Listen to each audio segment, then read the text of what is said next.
बोलिए आदिनाथ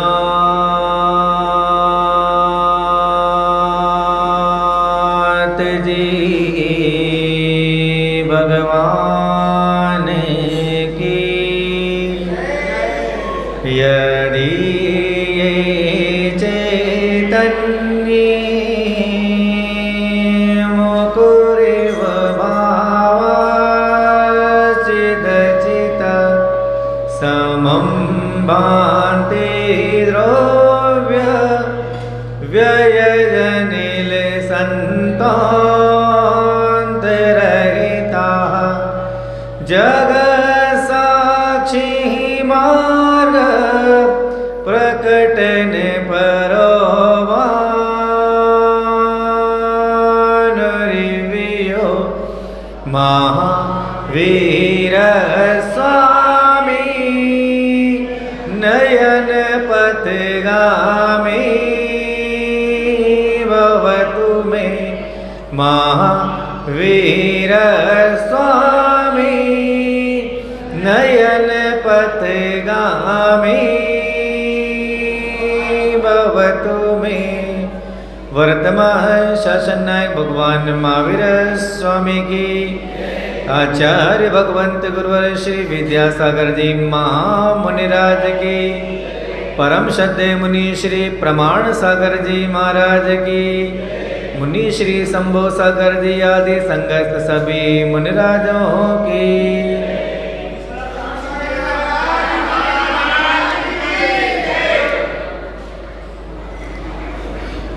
ग्रीस देश में एक विद्वान हुआ जिसे लोग सोलन कहते, दार्शनिक था। उसने किताब लिखी सुखी जीवन का रहस्य। उस किताब में बड़ा अच्छा प्रसंग है। एक युवक सोलन के पास पूछा कि सोलन, मुझे सुखी जीवन का रहस्य बताओ। तो उसने कहा कि मेरे पास कोई रहस्य मंत्र थोड़ी जो मैं तेरे को दे दूंगा तो सुखी हो जाए। लेना, तुम दार्शनिक हो, विद्वान चिंतक हो, दुनिया को राह दिखाते हो, तुम्हें मंत्र तो देना ही पड़ेगा। युवक मानने को तैयार नहीं। उसने कहा ऐसा कोई रहस्य होता ही नहीं है, न कोई मंत्र है सुखी करने का, तो देना पड़ेगा सोलन तुम्हें। तो सोलन ने कहा एक काम करो, इस देश में जितने धनाढ़ लोग हैं उनके पास जाओ, जितने सुखी लोग हैं उनके पास जाओ, वो उनसे कोट ले आओ, उनका पहनने वाला जो कोट होता है वो ले आओ, फिर मैं तुम्हें सुखी होने का मंत्र दे दूंगा। उसने सोचा ये कौन सा बड़ा काम है, ग्रीस में तो बहुत लोग अमीर हैं, बहुत लोग सुखी मिलेंगे, एक कोट तो लाना ही है। वो झूमता हुआ चल दिया कि अब तो रास्ता मिल गया, सुखी होने का मंत्र मिलने वाला है, बस कोट लाना है। वो एथेंस पहुंचा और वहां के सबसे धनाढ़ व्यक्ति के पास उसके दरबान से पूछ के उसके महल में चले गया। वो धनाढ़ व्यक्ति अपने महल में बैठा हुआ था। उसके पास गया, बोला प्रणाम, और मुझे सोलन ने आपके पास भेजा है। सोलन वहाँ का महान दार्शनिक था, सब जानते थे सोलन को। बोले क्यों? बोले मुझे सुखी होने का मंत्र चाहिए। उसने कहा कि तुम सुखी आदमी का कोट ले आओ, मैं तुम्हें मंत्र दे दूंगा। तो जैसे ही उस धनाढ़ व्यक्ति ने, अमीर व्यक्ति ने सुना कि सुखी व्यक्ति का कोट ले आओ, तो उसने कहा एक नहीं तुम 4 कोट ले जाओ, पर मैं सुखी नहीं हूँ, मैं सुखी नहीं हूँ। उसने कहा हद करते हो, पूरे एथेंस में तुम्हारा राज चलता है, तुमसे बिना मुझे राजा भी कोई काम नहीं करता, तुम क्यों मैं सुखी नहीं हूँ? इतने अपार संपत्ति, इतने तुम्हारे व्यापार चलते हैं, इतनी जमीन तुम्हारे पास है, पूरा देश तुम्हारे कब्जे में, तुम सुखी नहीं हो। बोले हाँ मैं सुखी नहीं हूँ, तुम्हें कोट चाहिए तो 1 नहीं 4 ले जाओ, पर सुखी मैं नहीं हूँ। बोले मैं मानने को तैयार नहीं हूँ। तो उसने कहा ठहरो, एक काम करो, आज मेरे घर में रुको। दिन बीता और शाम हुई, वो वहीं रुका रहा। रात को जैसे अपने कमरे में सोने को गया तो लड़ने झगड़ने की आवाज़ आई। वो उठा, उस दिशा में चल दिया जहाँ से आवाज़ आ रही थी। तो युवा ने देखा कि उस अमीर व्यक्ति पर उसकी पत्नी बड़ी जोरों से बरस रही है, बड़ी जोरों से। अब पत्नियां कैसे बरसती है, आप लोग अच्छा अनुभव होगा इस चीज़ का, ग्रस्त लोग हैं। तो बड़ी जोरों से बरस रही है वो आदमी देख के दंग रहेगा कि जिसकी पूरी हुकूमत चलती सेठ की देश पे, चुपचाप अपनी पत्नी की बात सुने जा रहा है। तो सेठ ने कहा कि भगवान थोड़ा वॉल्यूम तो कंट्रोल करो, कोई मेहमान घर में है। बोले मेहमान आया तभी जाए वो, पर मैं तो अपनी बात कह के रहूँगी। उस आदमी को समझ में आ गया कि ये तो कोई सुखी आदमी नहीं है, बड़ा दुखी है। अब क्या करा जाए? तो उसे आया तो इसी देश में एक जमींदार आदमी, वो बहुत पैसे वाला है, वो बड़ा सुखी है। वो पाँव पैदल चल के उसके पास पहुंचा, मुझे सोलन ने आपके पास भेजा है और सुखी होने का मंत्र मुझे चाहिए। तो सोलन ने कहा कि किसी सुखी आदमी का कोट ले आओ। तो जमींदार ने कहा कि एक नहीं 2-4 कोट ले जाओ, तुम्हें जितने चाहिए, पर मैं सुखी नहीं हूँ। उन्होंने कहा हद हो गई, हद हो गई, तुम सुखी क्यों नहीं हो भाई? सब है तुम्हारे पास, तो कोई कमी दिखाई नहीं देती है। बोले कहा ना मैं सुखी नहीं हूँ। तो इतना बोलने ही हुआ था कि उसका पुत्र आया। उसका पुत्र नशे में एकदम धुत था। तो पिता ने कहा भाई तू इतना नशा क्यों करता है, अच्छा नहीं है तेरे लिए। तो अपने पिता से बोलता है it's my life, it's my life, मैं कुछ भी करूँ अपने साथ, तुम कौन मुझसे कहने वाले होते हो। उस युवक ने बात सुनी कि जमींदार ने कहा था पैसा तो बहुत है मेरे पास, पर मैं सुखी नहीं हूँ। चलो भाई कोट लाना मुझे तो कहीं से भी, सुखी आदमी का कोई तो सुखी आदमी मिलेगा। एक बड़े व्यापारी के पास पहुंचा। उसका व्यापार बड़ा लंबा चौड़ा था। जहाँ व्यापार करना उस गद्दी पे पहुंच गया वो उसे मिलने के लिए। उसके बाद बात करने की फुर्सत नहीं है। फिर भी जैसे उसने कहा मैं सोलन ने मुझे भेजा है। अच्छा क्या काम हुआ? बोले सुखी होने का मंत्र चाहिए। और सोलन ने कहा कि किसी सुखी आदमी कोट ले आओ, मैं तो मंत्र दे दूंगा। वो बात करता जा रहा है, व्यापार करता जा रहा आपने, तो तुम अपना कोट मुझे दे दो। बोले कैसे दे दो तुम्हें कोट में? बोले क्यों, इतने कोट तुम्हारे पास तो? अरे मैं सुखी हूं तब की तो बात है, तो मैं तुम्हें कोट दूं? मैं तो सुखी ही नहीं हूं। उसने कहा हाँ दुनिया की हालत है भाई, सारे पैसे वाले दुखी हैं क्या? बोले क्या तकलीफ तुमको? कि जहां बैठा हूं वही मेरी तकलीफ है। बोले क्या तकलीफ तुम्हें? उसकी पत्नी खराब थी, इसका बेटा खराब था, तुम तो सुखी दिखते हो। बोले जहां बैठा वही मेरी तकलीफ है। बोले क्या तकलीफ है? बोले मेरा व्यापार इतना चलता है, ये मेरा दुख है। इतना व्यापार चलता है कि न भोजन करने की फुर्सत है न सोने की फुर्सत मेरे पास है। इतना मेरा व्यापार चलता है। भोजन करने बैठता हूँ तो व्यापार दिखता है, सोने जाता हूँ तो मुझे व्यापार दिखता है, मैं व्यापारी करता रहता हूँ, ये मेरा दुख है। अब बेचारा युवा निराश हो गया कि धनाढ़ व्यक्ति कोई सुखी नहीं है, चलो कोई सुखी मिलेगा। कि सोलन से पूछा जाए कि भाई सुखी व्यक्ति को ये तो वहीं बता दे, वहीं चला जाऊं मैं। तो जैसे सोलन के पास लौटने को हुआ तो रास्ते में नदी पड़ी। एक नदी किनारे देखा कि अल्लमस्त फकीर वृक्ष के नीचे आराम से लेटा हुआ था। वो युवा उसके पास पहुंचा, थकान में ढले बैठ गया। तो देखा फकीर के चेहरे पर बड़ा नूर चमकता है, उसके चेहरे पर अति प्रसन्नता, खुश है। तो उसने कहा क्या तुम सुखी हो? बोले हाँ मैं एकदम सुखी हूं, मैं एकदम सुखी हूं। तो कहा लाओ तुम्हारा कोट दे दो मेरे को, तुम्हारा कोट दे दो मुझे। तो बोला कि तुम्हें सोलन ने भेजा है? बोले हाँ। बोले कोट दे दो। बोले कोट तो मेरे पास है नहीं, ले दे के लंगोट है, चाहिए तो ये ले जाओ, मैं तो सुखी हूं। तो हम सबकी ही हालत है। जिसके पास जो है क्या वो सुखी है? उसको संतोष गुण उसके जीवन में है। और जो नहीं है उसकी चाह है, और जो है उसकी परवाह नहीं है, इसीलिए हम दुखी हैं। क्या आपके जीवन में सुखी होने की बाउंड्री लाइन है? पूछिए अपने आप से, सुखी होने की परिभाषा क्या होती है? हम किसे सुखी मानते हैं? भाई जिसका अच्छा नाम हो, धन वैभव वो सुखी है। इससे आगे चलें कि पत्नी पुत्र आज्ञा में हो वो सुखी है, जिसकी समाज में प्रतिष्ठा है वो सुखी है, जो स्वस्थ और निरोग वो सुखी है। पर अंदर झांक कर देखो तो सुखी कोई नहीं है। हम सबका उपक्रम क्या है कि भगवान हमें सुखी रहना है। हे भगवान, मैं आपकी भक्ति करता हूँ क्यों? कि मुझे सुखी होना है। क्या सुखी होने के रास्ते हम खोजते भी हैं? खोजते हैं ना। एक वही मिला फकीर कि मैं सुखी हूं, पर बोले कोट नहीं मेरे पास, लंगोट है, ले जा। तो क्या लंगोट लेने को बचेगा क्या इसके पास? जब आप सुखी नहीं होते हैं तो आप किसे दोष देते हैं? अपने आप को, हाँ, अपनी किस्मत को।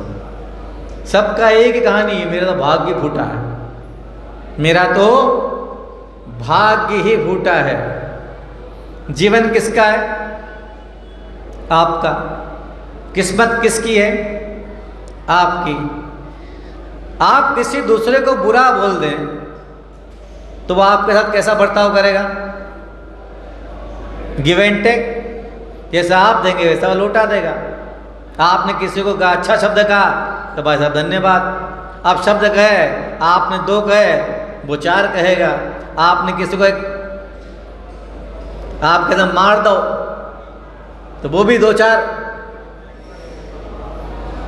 तो आप जब किसी पराये को बुरा बोलते हैं और वही बात प्रतिध्वनित होके आपके पास लौट आती है, तो सोचिए, विचार कीजिए। आप सुखी नहीं होते हैं, दुखी सभी हैं, पर आप सुखी नहीं हैं, तो आप किसको दोष देते हैं? अपने जीवन को या अपने भाग्य को। मेरा तो भाग्य खराब है। जब सामने वाला व्यक्ति जो आपसे अलग है, अदर है, वो आपको जैसा आप कहते हैं वैसा ही लौटाता है, वो किस्मत आपकी खुद की है। आप जैसा उसे कहेंगे, क्या वैसा ही नहीं लौटाएगी आपको वो? बोलिए, किस्मत किसकी है? डेस्टिनी आपकी है ना, आपके खुद की है। आप उसे ही कोस रहे बैठे बैठे, तो जैसा आप कहेंगे वैसी वो हो जाएगी। अपनी किस्मत को बुरा कहना चाहिए कभी? बोलिए। हम सब यही करते हैं। काम बन गया तो आई एम द क्रिएटर, मैंने क्या है, वो नहीं हुआ, अरे किस्मत ही खराब है। तो किस्मत भी जब सुनेगी तो क्या हो जाएगी? वो और खराब हो जाएगी, तो और खराब हो जाएगी। ये तो दिन में कोसता रहता है। तो कैसी परिस्थिति आए, बाहरी वातावरण कुछ भी हो, तो मेरी किस्मत तो अच्छी है, मेरी किस्मत तो अच्छी है। रात का अंधेरा था और एक सन्यासी नदी किनारे बैठ के ध्यान में लीन था। तभी उसके पास एक परछाई तेजी से गुजरी। इतना आभास हो कि मेरे पास से गुजरा है। उस सन्यासी की आँख खुली तो देखा कोई परछाई आगे जा रही है और नदी में कूदने को तैयार है, बिल्कुल तैयार है। जैसे वो कूदने को हुआ तो सन्यासी उसे पकड़ लिया जोर से। सन्यासी हट्टा कट्टा था, वो जो कूदने वाला है निर्बल सा था। वो कूदने के लिए छटपटाया, पर सन्यासी की पकड़ मजबूत थी। उसने पकड़ के उससे घसीट के ले आया नदी के किनारे कि भाई मामला क्या है, क्यों मरना चाहता है? बोले मेरी किस्मत खराब है, कुछ नहीं है मेरे पास, मैं गरीब हूं। बोले कुछ नहीं तेरे पास? अरे तेरे अंदर तो खजाना भरा पड़ा है। तो उसने सन्यासी, तेरा माथा खराब है क्या कि बुद्धि खराब है तेरी? कुछ नहीं है, जेब पूरी खाली है, खाने को रोटी नहीं मिली 2 दिन से, कुछ नहीं हुआ। कहते खजाना मेरे पास? कौन सा खजाना है मेरे पास? कि तेरे पास बहुत खजाना है। उन्होंने कहा मरने तो जा ही रहे, थोड़ा टाइम इसके साथ वेस्ट कर लेते हैं, मरना तो ही एंड में। क्या खजाना है मेरे पास? कि तेरे पास बेशकीमती खजाना है, चल। बोले कहाँ चलना? फिर राजा के पास। वो राजा खजाना खरीदता है। बोले कौन सा खजाना खरीदता? कौन सा मेरे पास है? कि चल तो सही। तो घसीट के ले गया राजा के पास। रास्ते चलते चलते बोलता फकीर कि सुन, पहले बात पक्की कर ले। वो राजा बहुत पक्का आदमी है, सौदा हो गया मतलब हो गया, वो माल खरीदता है किसी रेट में मिले वो। तुझे बेचना कि नहीं बेचना है? तो उसने कहा भाई काय पहेलियाँ बुझाता है, लेके आया, मरने अच्छा भला जा रहा था मैं, कि मरना अंतिम सोल्यूशन है। काय के लिए? काय के लिए? सुख के लिए मरना अंतिम सोल्यूशन है ना, कि मर के सुखी हो जाएंगे। पक्की धारणा है ना सबकी कि मर के सुखी हो जाएंगे। मर के मानते हैं आपके दुखों का अंत हो जाए इस पर्याय में, पर क्या आपकी आत्मा दुखों से छूट जाएगी? आपको पता है? तो उसने कहा अच्छा भला मरने जा रहा था, फकीर जाने कौन सी किस्मत खाए, फिर मिल गया। तो बोले पहले मत बुझा, बहुत हो गया। कौन सा खजाना मेरे पास है? अरे तेरे पास बहुत खजाना है। बोले भाई बताना समस्या क्या, बताना खजाना कौन सा है? कि तेरे पास 2 आंखें हैं। तेरे पास 2 आंखें हैं तो वो राजा 50,000 दे देगा ऐसा 2 आंख के। तेरे पास अच्छा मस्तिष्क है, राजा के 1 लाख दे देगा। अच्छा स्वस्थ हृदय तेरे पास है, राजा 2 लाख तेरे को दे देगा। अब बता कितना बड़ा खजाना तेरे पास है? कि तेरा पागल है क्या, ये खजाना बेच दूंगा जुआ कैसे? बोले इतना बड़ा खजाना तेरे पास है, तू उसको देने को तैयार नहीं है और राजा लेने को तैयार है, फिर क्यों बोलता है अपने आप को कि तू भक्की गरीब है, तेरे पास कुछ नहीं है? इतना कुछ तेरे पास है तो उसकी आंख खुली।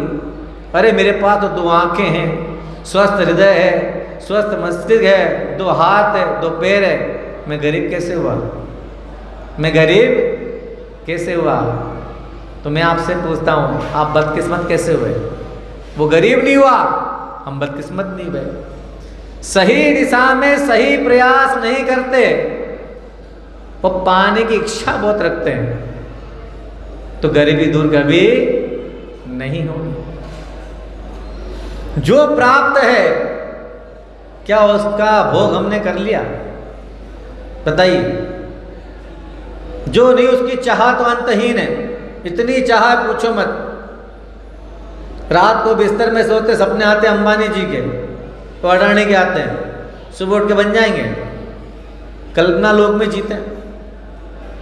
वो भी ऐसे ही बने अपने दम पे पुरुषार्थ करके।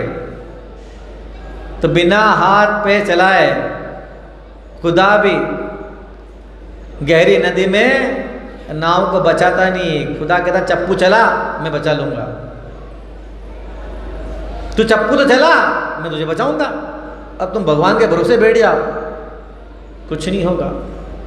तो हर इंसान की अपने जीवन में अभाव देखने की आदत है। जो जीवन में सद्भाव होता है हम उसे कभी नहीं देखते, उस तरह हमारी दृष्टि जाती ही नहीं है। पर जो जीवन में नहीं है ना, बस उसी को देखेंगे। अभाव देखने की आदत पड़ी हुई है। मान लो आप दांतों के डॉक्टर के पास जाएं, तो दांतों का डॉक्टर आपकी दाढ़ निकाल दे, आपको निकलवाना हो, आप निकलवा के आ जाएं। डॉक्टर के आज ठंडा ठंडा खाना, गर्म मत खाना कि दाढ़ निकली आपकी, उसकी ब्लड फ्लिंग के लिए ठंडा खाना पड़ता है। सच बताना, दिन भर आपकी जो अंदर जुबान है कहाँ पे जाएगी वो? जब तक बेचारी दाढ़ थी कभी जुबान को मोड़ के उसकी तरफ ले गए परवा उसकी पॉलिशिंग करने के लिए। वो जैसे वहां गड्ढा हुआ तो चली जुबान बार बार उसी की तरफ। क्यों? अभाव देखने की आदत पड़ी हुई है।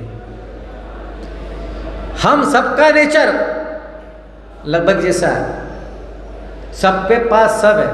अपनी अपनी काउंटिंग कीजिए कि भगवान ने स्वस्थ शरीर दिया, अच्छा कुल दिया, अच्छी जाति में जन्मे, अच्छा शहर दिया, पैसा दिया, घर का मकान दिया, दुकान दी, समाज में पहचान दी, प्रतिष्ठा दी, 10-10 चीज़ें आपको मिली है, फिर भी मेरे पास तो कुछ है ही नहीं। जब भी जाओ तो एक ही रोना, मेरे पास कुछ है ही नहीं। एक कथा बड़ी सुंदर आती है। एक बार राम जी गए 14 साल के वनवास के लिए, तो जब लौट के आए तो उनने प्रजा से अपने हालचाल पूछे कि भाई सब कैसे हैं। तो सबसे पहला नंबर बनियों का आया, जो व्यापारी थे। बोला भाई आप लोग कैसे, कैसा रहा आपका इतने साल का व्यापार? कि आपके आशीर्वाद से प्रभु सब बढ़िया रहा, सब बढ़िया रहा, कहीं दिक्कत नहीं, एकदम बढ़िया। खूब बढ़िया चला। फिर नंबर किसानों को आया, तुम कैसे हो? अरे महाराज क्या बताएं, पानी मांगा तो पानी नहीं मिला, वो धूप नहीं मांगी तो धूप मिली, खेती बिल्कुल नहीं हुई, कोई फसल पैदा नहीं हुई। तो राम ने कहा 14 साल कैसे निकल गए? हुजूर रोते रोते ही निकल गए। हुजूर, तब से राम ने कहा बेटा तुम्हें आशीर्वाद है, तुम जीवन भर ऐसे ही रहोगे। तब से किसान कितने ही कुछ कर ले, वो जब भी रोता ही रहेगा। खुरे वालों को किसानी का बड़ा नॉलेज है। यहाँ सब किसान है, यहाँ जितने जैनी सब किसान है, सब खेती करते हैं। तो किसान को कितने मिल जाए, वो जब भी मिलेगा तो रोता ही मिलेगा। तो अब जीवन में अभाव देखने की अगर दृष्टि है तो कभी कोई आपको चीज पूर्ण नहीं मिलेगी।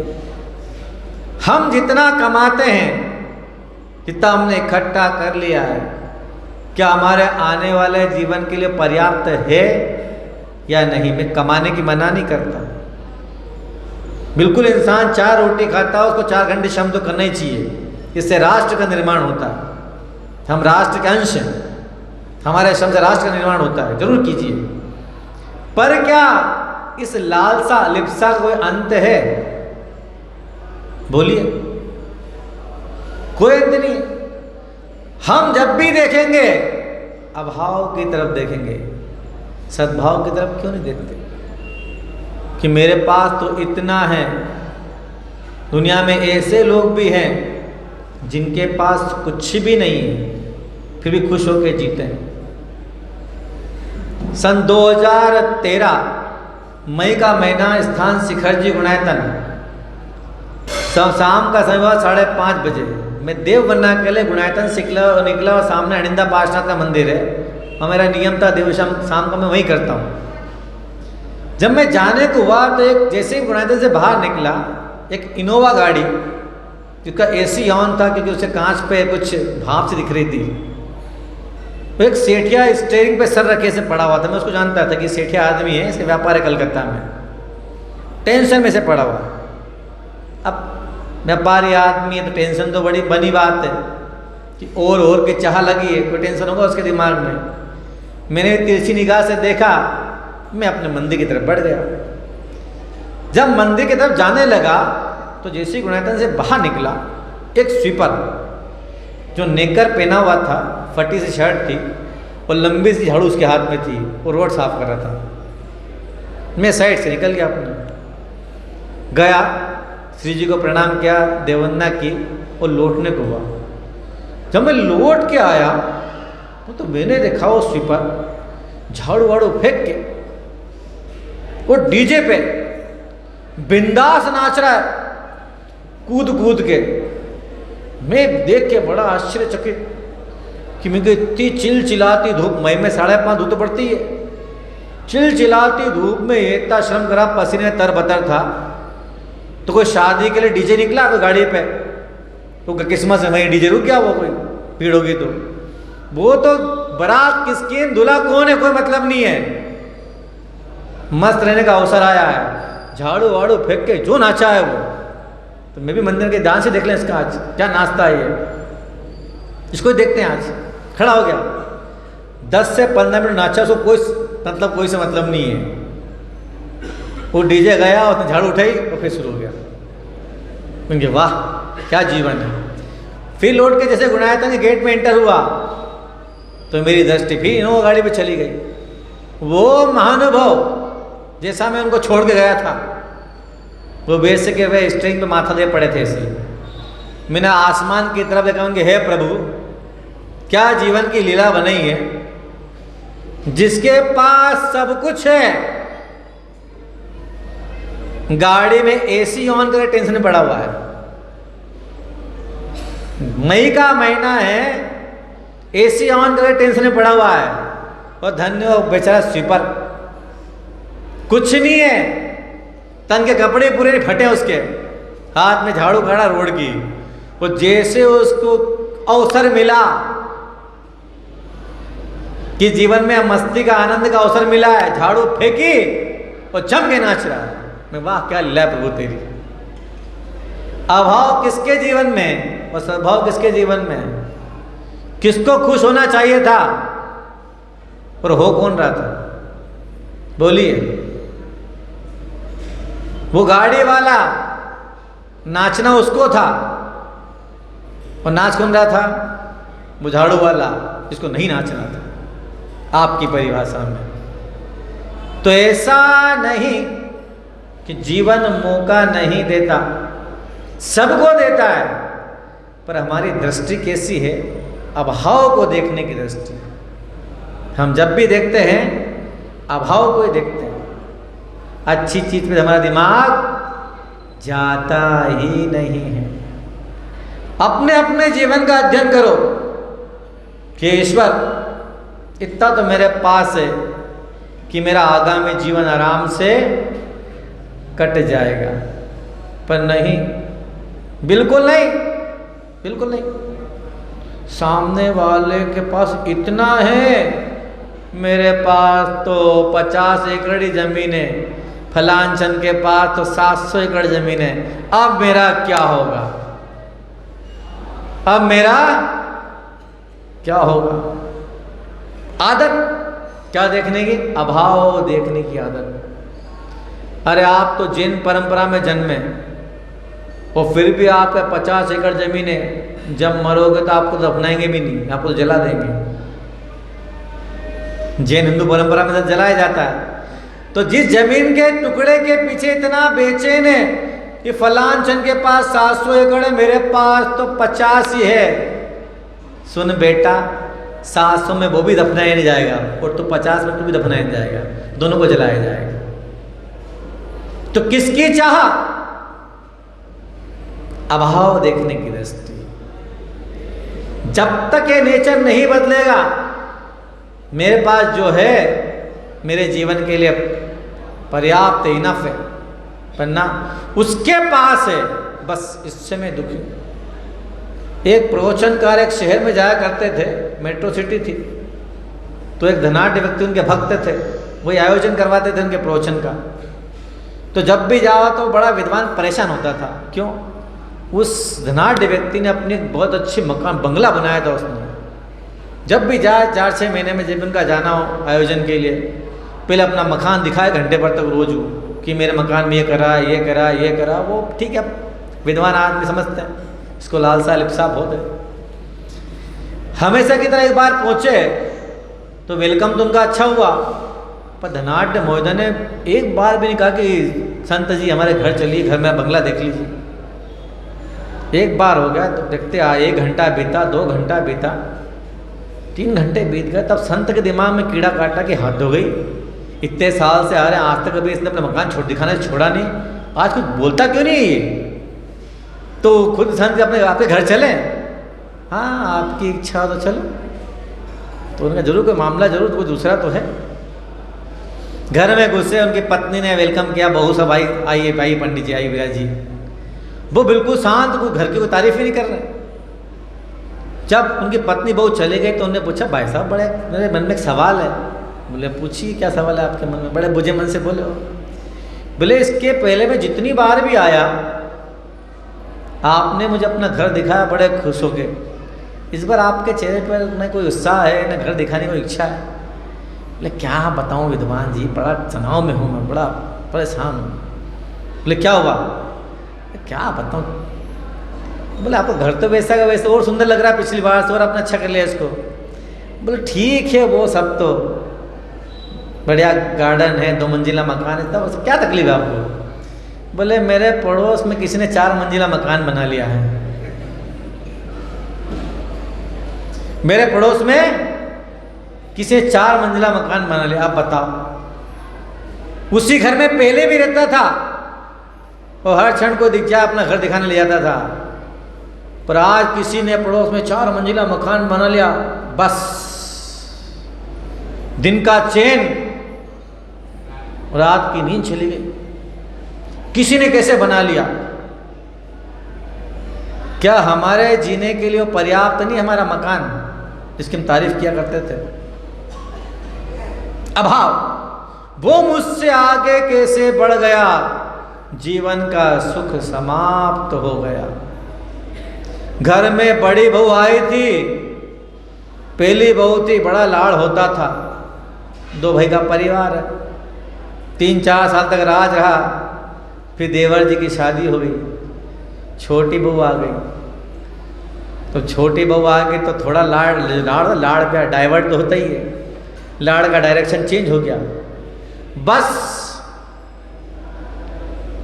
जो सुख आज तक मिला वो सबका सब गायब। वो छोटी को आते इतना लाड़ मिल गया सासू माँ का, ससुर का, पूरे परिवार का। अब तो बड़ी की हालत बड़ी खराब। क्यों? अभाव देखने की आदत। अरे मेरा समय था तो मुझे लाड़ प्यार मिला, मुझे सिखाया गया कुल की परंपरा क्या है। अब छोटे को लाड़ प्यार से पाल पोस के बड़ा करेंगे तो भी घर में स्थिर हो जाएगी। तो थोड़ा तो होता ही है, पर जैसा आज तक मिलता आया वैसा का वैसा ही मिलना चाहिए, जरा भी कम नहीं होना चाहिए। एक बात सोच के देखो, जो महान पुण्य बांध के अपने साथ लाते हैं चक्रवर्ती, उनको हम नरश्रेष्ठ के, तीर्थंकर की बात छोड़ दो, उनके पुण्य की कल्पना ही नहीं है। मनुष्य में श्रेष्ठ कौन होता है? महान संपत्तिशाली पुण्यवान चक्रवर्ती। जब उसका मान नहीं टिकता, वो खुद भी धोखा खाता है, नीचा देखता है, तो आप और हम कौन किस खेत की मूली है?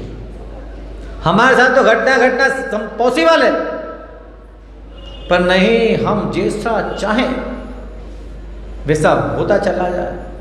कहते हैं भरत चक्रवर्ती के बारे में, 6 खंड जीत के जैसे अपनी प्रशस्ति लिखने का कि मैं भरतखंड का प्रथम चक्रवर्ती हुआ हूँ।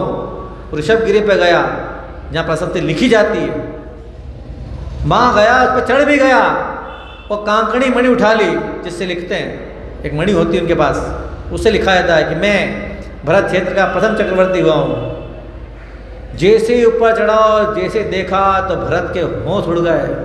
6 खंडाधिपति, पूरी पृथ्वी का मालिक, अतुल बलशाली, और जैसे ही हकीकत देखी कि ये स्थिति है, उस ऋषभगिरी पे एक भी स्थान, आज की भाषा में 1 इंच भी जगह खाली नहीं थी कि तो प्रथम चक्रवर्ती हुआ है। बस मैं अपना नाम नहीं लिख पा रहा हूं। 6 खंड के स्वामी होने का जो आनंद था एकदम गाया, तनाव में आ गया। अरे सोचता कोई बात नहीं, आदिनाथ मेरे पिता है, बाहुबली मेरा भाई है, और मैं खुद चक्रवर्ती हूँ, नाम लिखा, क्या फर्क पड़ता उससे? सब मुझे पहचाना। प्रभाव कि मैं नाम नहीं लिख पाया। मैंने जैसा सोचा वैसा मेरे जीवन में घटित होना चाहिए। जब जब ये मानसिकता रहेगी हमारे जीवन में, हम कभी भी सुखी नहीं हो सकते। अपने जीवन में अपनी आदत बदलिए, जो आपके पास है उसमें सुखी रहिए। कि मेरे पास बहुत, अपनी किस्मत से, मैंने अपने पुरुषार्थ से बहुत कमाया, तो मेरा जितना जीवन बचा है मैं आराम से जी लूँगा। वो नहीं कि मेरे तो 2 मंजिला मकान है, पड़ोसी का 4 मंजिला मकान है, वो 4 मंजिल ऊपर सोता है, मैं 2 मंजिल सोता हूँ, मैं कैसे सोऊं? जब तक ये दृष्टिकोण रहेगा, भगवान भी आपको सुखी नहीं बना सकते।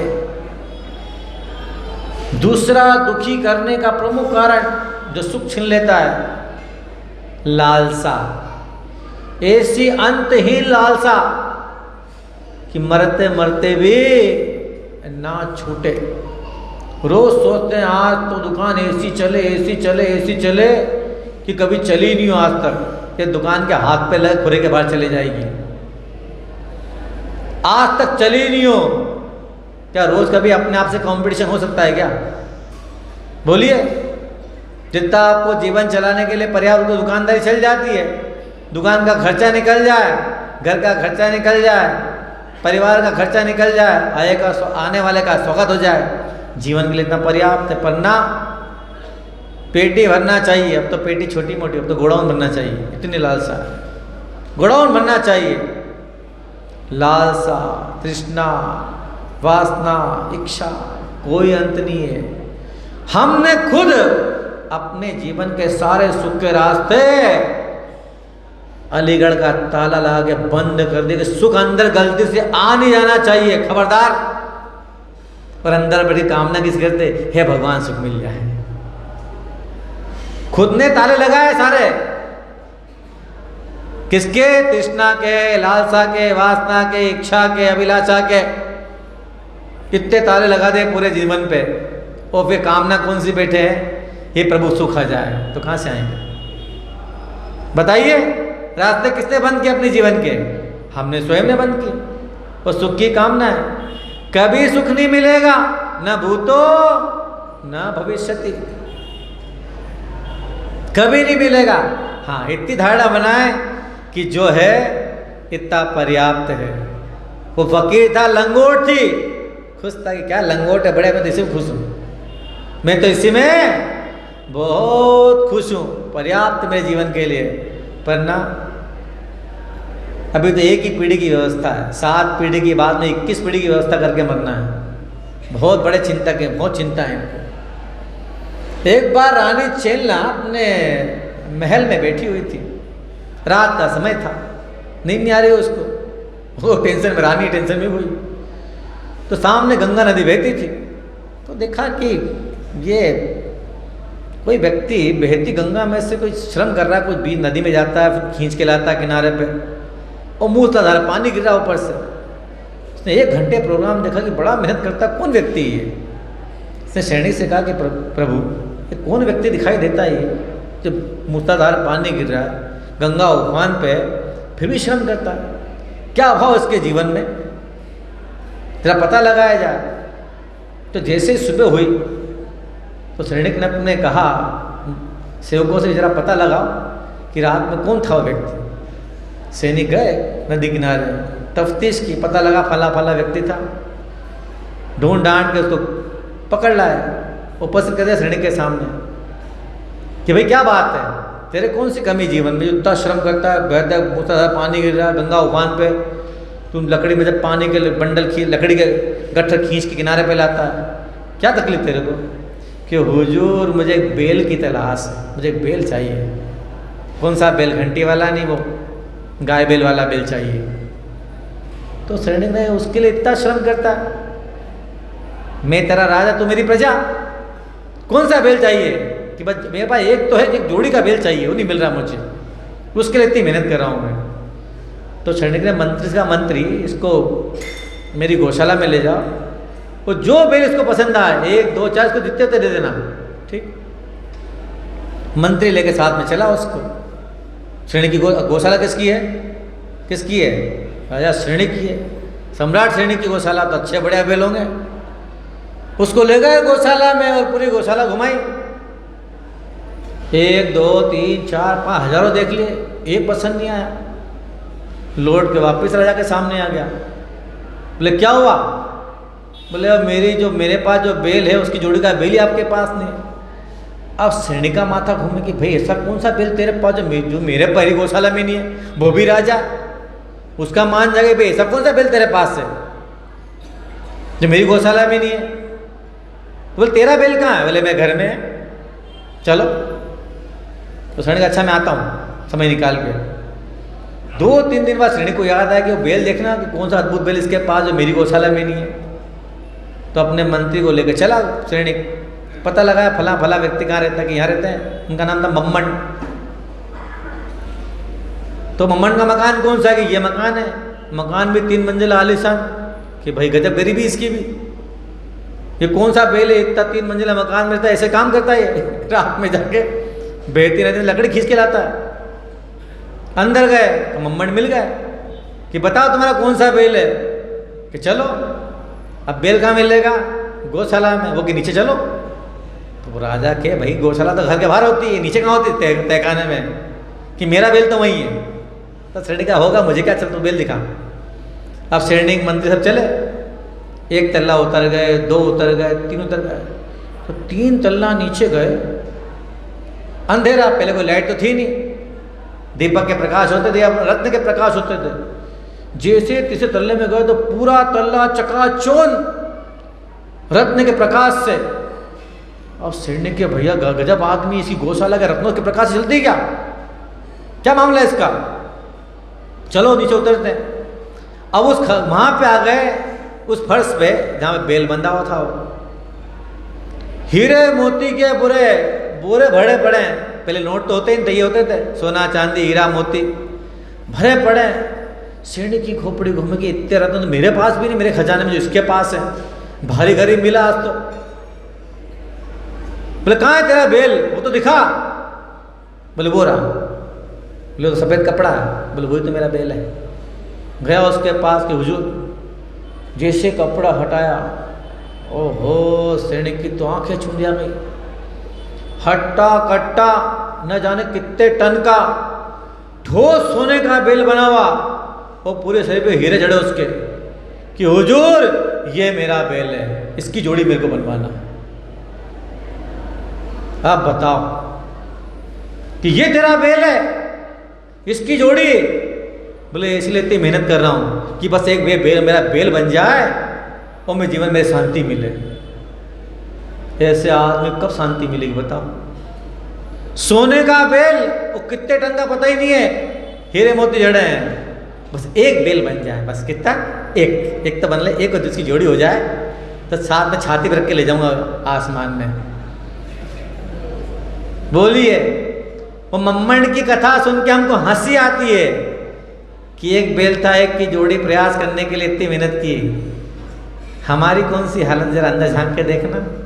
सबके पास एक एक बेल घर में बंधा है, जो तिजोरी में बंद है, फिर भी एक बेल कितना? तो बस एक बेल, महाराज एक बेल का आशीर्वाद दो, एक बेल बन जाए तो फिर तो बढ़िया महाराज, सब बढ़िया हो जाएगा। अरे कब तक कितने बेल बांधोगे? जो एक बेल उससे काम चला लो, पर ना, ऐसा नहीं होगा, एक बेल और चाहिए। इसका नाम है तृष्णा, कभी खत्म होने वाली है। जब असामान्य थे, इच्छा सामान्य थी, थोड़े बड़े हुए, इच्छा बड़ी हो गई, फिर थोड़े बड़े हुए, इच्छा और बड़ी हो गई, अब बूढ़े हो गए, इच्छा ने हर कदम पे साथ दिया। छोटे थे, छोटी हुई, बड़े हुए, बड़ी हुई, थोड़े बड़े हुए, बड़ी हुई, बस इसने बुढ़ापे में आके साथ छोड़ दिया कि आयु बूढ़ी हो गई, परीक्षा बूढ़ी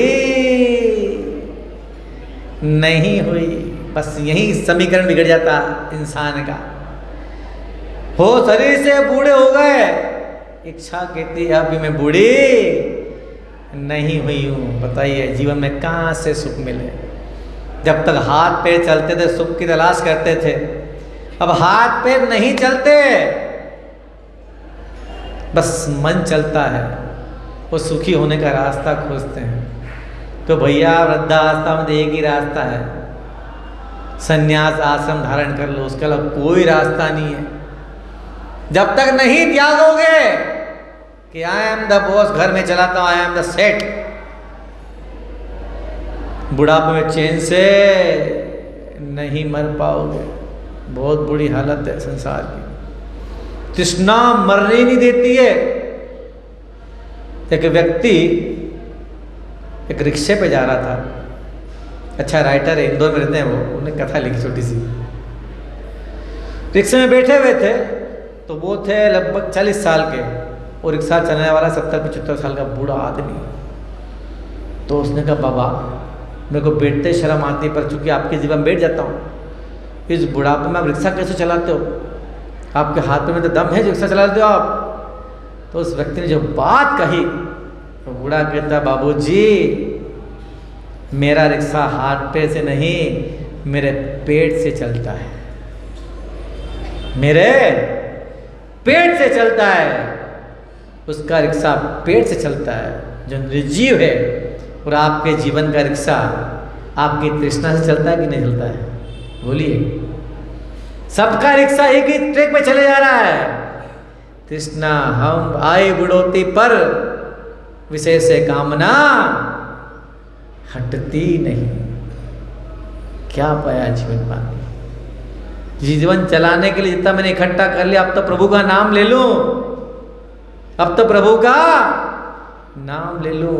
एक बाप मरने को था, बड़ा व्यापारी था, पर एक नंबर का मुंजी कंजूस था, मरने को था, वो कुछ बोलने को चाहे पर मुंह से आवाज ना निकले। तो बच्चों ने 5,000 रुपये का इंजेक्शन खरीदा के लगवा दो, इनको कुछ बोलना चाह रहे हैं, लगा इनको इंजेक्शन। तो बोलने को हुए, इंजेक्शन लगाए, जैसे बोलने को हुए तो बड़े बेटे का राम का नाम लो ना, क्या कर रहे हो? बोले वही तो कहना चाह रहा हूं, वो रामदास में लाख रुपए बाकी उसे ले लेना। चलो घाटे का सोना, 5,000 का इंजेक्शन 1 लाख का वसूली तो ही, तो मर जाते बिना बताए। तो ये तृष्णा की हालत है। अंतरिक्षा नहीं मरती, सुख की चाह रखकर अगर इच्छा रखोगे तो कभी भला होने वाला नहीं। जीवन में सुख चाहते हो ना सुख, तो इच्छा का त्याग कर दो, अभाव को देखना बंद कर दो। जो है पर्याप्त है, पर नहीं, चाहे जवान हो, चाहे अधेड़ हो, चाहे बूढ़ा हो, सब अवस्था में तृष्णा तो जवान ही रहती है। एक नगर के बाहर एक फुटपाथ पे एक वृद्ध आदमी बैठा था, बड़ा गुमसुम सा उदास था, जैसे रोने को ही है, जैसे बादल होते हैं ना, लटके पर बरस नहीं रहे हैं, ऐसी उसकी हालत थी, बस रोने को ही है। एक जवान वहां से निकला कि बाबा जी क्यों बैठे, बहुत देर से बैठे, क्या मामला है? चल गए उनके पास कि बाबा जी क्या बात है, देखना बहुत देर से बैठे, बड़ा उदास दिखते हो, कोई तकलीफ है, कोई जीवन में दुख है क्या आपके? कि बेटा दुख तो क्या, बहुत सुखी हूँ मैं तो। बोले क्या हुआ? बोले अभी अभी मैंने 2 मंजिला में अपना सुंदर बंगला बनाया है। तो बोले उदास क्यों, फिर आपको सुख खुश रहना चाहिए। बोले अभी अभी मैंने ब्रांडेड गाड़ी ली विदेश से। अच्छा, तो और खुश होना चाहिए आपको। बोले अभी अभी मैंने शादी की है, तो और खुश होना चाहिए आपको। आपने नया बंगला बनाया, आपने नई गाड़ी खरीदी, आप नई लाड़ी लिया है, तब दुखी क्यों है? जैसे का दुखी क्यों? उन्होंने रोना शुरू कर दिया।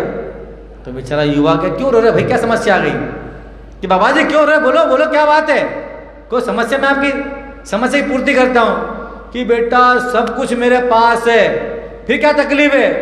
मेरी हर इच्छा की पूर्ति हो गई, तब फिर क्या तकलीफ है, क्यों रो रहे हो? बोले बेटा मैं अपने घर का पता भूल गया हूं, मैं अपने घर का पता भूल गया हूं। अब बताओ, बुढ़ापे में किस्मत ने साथ दे, इच्छा तो पूर्ति पूरी कर ली, आत्मा का पता भूल जाओगे तो सुख कहां से मिलेगा? कभी नहीं मिलेगा सुख। सब त्यागे तब कहीं जाके सुख का रास्ता खुलने वाला। पाकर कोई सुखी जन संसार में कोई नहीं हुआ। तो क्या हमारी बुद्धि जो हमने संग्रह किया उसको भोग करने की तो होती है, पर भोग करने के बाद भी इतनी है तो क्या त्याग करने की नहीं होती? धन की तो 2 ही गति बताई है, या तो दान कर दो, पहला भोग कर लो, दूसरा दान कर लो, तीसरा ऑटोमेटिक होता है जिसे नाश कहते हैं। भोग लो कोई बात नहीं, पर भोग भी ऊब पैदा करता है। अगर भोग करने में ऊब नहीं होती ना, थकान नहीं होती, तो कोई तीर्थंकर नहीं बनता जीवन में कभी। इन्हें इतना वैभव देखा अपने जीवन में कि ऊब गए सुख देखकर, सुख को छोड़कर आत्मिक सुख की ओर बढ़ गए। दुख होता तीर्थंकरों के जीवन में, कभी तीर्थंकर नहीं बनते हो। सुख ने उनको तीर्थंकर बनाया, इतना सुख है, कोई कमी नहीं है। कब तक सुख को भोगेंगे? सबकी हालत एक ही है। तो जीवन में सुख चाहते हो तो जो प्राप्त है वो पर्याप्त है। लियो टॉलस्टॉय ने कहानी लिखी, how much land does a man need, कि एक आदमी को कितनी जमीन चाहिए। वो लिखता है कि एक फकीर एक किसान के द्वारे पे पहुंचा और कहा भिक्षाम देही, तो उसने भिक्षा में दे दिया अपने पास जो था। फकीर बैठ गया खाने के लिए वहीं पे। बोले क्या करता है? बोले किसान हूँ। कितनी जमीन है? 2.5 बीघा। ठीक है, पर 2.5 बीघा ही है। बोले मेरे परिवार का भरण पोषण आराम से हो जाता है। बोले 2.5 बीघा तो बहुत गरीब है। तो उसको पहली बार एहसास हो गरीब भी कोई होता है। वो खुश था अपने जीवन में कि अमीर भी कोई होता है, गरीब भी कोई होता है। पहली बार एहसास हुआ। तो बोले गरीब? बोले लोगों के पास तो इससे ज़मीन होती है। अच्छा, तो जिनके पास 2.5 बीघा ज़्यादा होते अमीर कहलाते हैं। बस उस दिन से वो गरीब हो गया, सुनते ही गरीब हो गया हो कि मेरे पास 2.5 बीघा, लोगों के पास और ज़्यादा होती है, मैं तो गरीब हो गया। तो मुझे क्या करना होगा अमीर बनने के लिए? बोले मंत्र तेरे को देता हूँ, एक मंत्र तुझे देता हूँ, 2 दिन का उपवास करके सिद्ध कर ले। एक देवता प्रकट होगा, वो तेरे को जितनी जमीन चाहे उससे मांग लेना, वो तुझे दे देगा। ठीक, उसने 2 दिन का उपवास किया और मंत्र सिद्ध कर लिया। देवता प्रकट हुआ, देवता ने कहा फला फला स्थान पे सुबह आ जाना। ठीक, सुबह हुई, वो बिहान पहुंच गया। देवता ने कहा सुबह से सूर्योदय से लेकर सूर्यास्त तक दौड़ ले, जितनी जमीन तो कवर कर लेगा उतनी तेरी। जैसे दौड़ने को तो पत्नी का कुछ ले तो जाओ, खाने के लिए रास्ते काम आएगा। बोले बावली खाने में कितना समय मेरा बर्बाद हो जाएगा, तो रहने दे। एक पानी की बोतल टांगी, वो दौड़ा, लगाई दौड़, दम लगा के दौड़ता गया दौड़ता गया दौड़ता गया। प्यास लगी, पानी पी लो। पानी पीने बैठे तो 2-4 ढक जमीन का कम हो जाए। दौड़े गया, दौड़ा, थक के चूर हो गया। शाम होने को है और बहुत दूर निकल गया। अरे शाम ढलने को उसने कहा था कि शाम ढलने के पहले आ जाना, जितनी जमीन नापेगा वो सब तेरी। भागा, लगाई दौड़ जोरदार, पूरे दम के साथ। न सुबह से कुछ खाया न पिया, बस सबके जीवन की यही कहानी है। न जवानी में खाया ना बुढ़ापे में पिया, सब भाग रहे हैं। भागा, वो चल दौड़ते दौड़ते ठोकर लगी, और जैसे ठोकर लगी गिरा तो फिर उठा ही नहीं। सबकी एक ही कहानी है, सुख के लिए दौड़ रहे हैं, सुख तो खुद के पास है, क्यों दौड़ लगा रहे हैं? दौड़ने में सुख मिलता तो सारे धावक टाटा बिरला होते आज की तारीख में। सब दौड़ रहे हैं, वो तो बेचारे सही दौड़ रहे हैं। दुनिया की दौड़ में तो ये पैसे समृद्ध लोग हैं जो सुख की तलाश में दौड़ रहे हैं। हे सुख, पर दौड़ने की प्रवृत्ति, सुख पाना चाहते हैं दौड़ते हुए। दौड़ते हुए किसका मजा लेना चाहते हैं? ठहरने का, कभी नहीं मिलेगा। ठहरने के लिए तो ठहरना पड़ता है। जन्म से लेकर मरण तक दौड़ता है आदमी, दौड़ते ही दौड़ते दम तोड़ता है आदमी। जन्म से लेकर मरण तक दौड़ता है आदमी।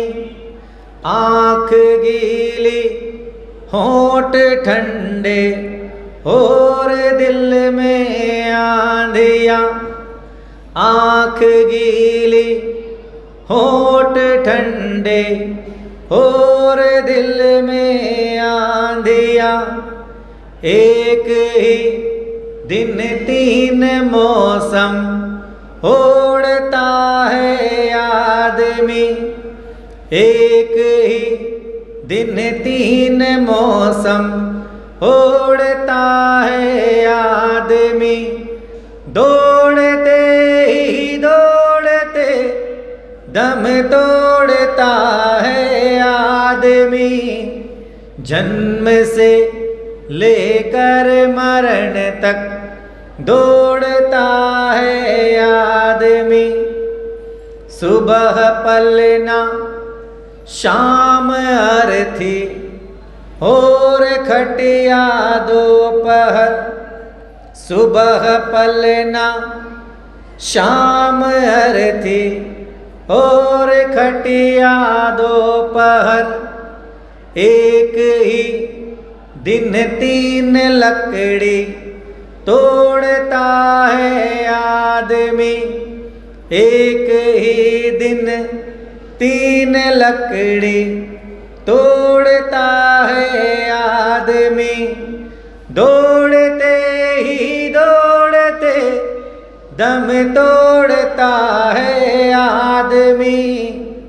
जन्म से लेकर मरण तक दौड़ता है आदमी।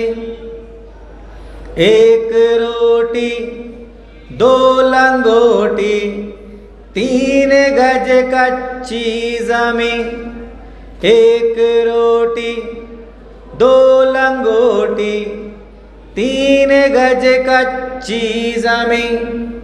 जिंदगी में 3 चीजें जोड़ता है आदमी।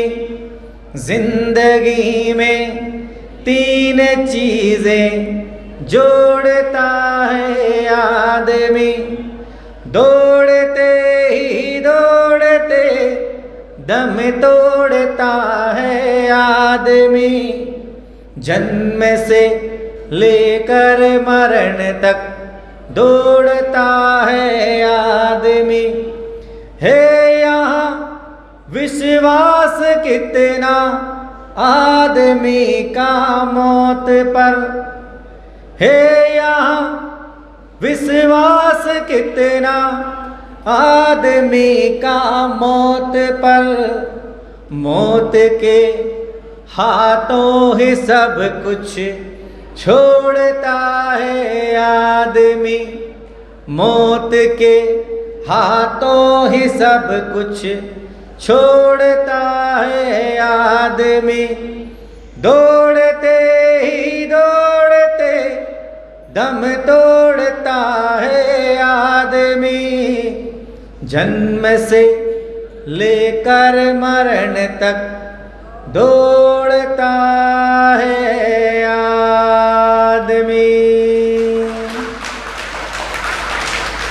आप सबके जीवन में अंधी दौड़ बंद हो, वो सबके जीवन में सुख की स्थापना हो। बस एक धारणा बना के जाएं कि जो प्राप्त है वो पर्याप्त है।